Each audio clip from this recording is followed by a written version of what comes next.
മലപ്പുറം പോലീസും കൊല്ലം റൂറൽ പോലീസും നടത്തിയ സംയുക്ത പരിശോധനയുടെ ദൃശ്യങ്ങളാണ് ഇപ്പോൾ പ്രേക്ഷകർ കണ്ടത്. ഏതാണ്ട് 1.5 ദിവസം നീണ്ടുനിന്ന ആശങ്കയ്ക്ക് ഇതോടുകൂടി പൂർണ്ണവിരാമമായി. ഷമീറിനെ മോചിപ്പിക്കാൻ സാധിച്ചു.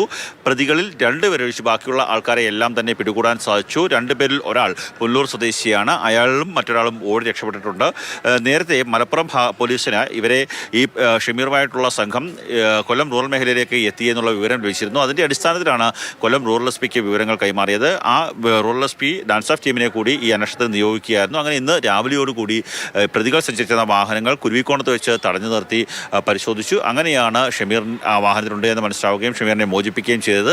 അതിനുശേഷം പ്രതികളുമായി മലപ്പുറത്തേക്ക് അന്വേഷണ സംഘം മടങ്ങുകയും ചെയ്തു.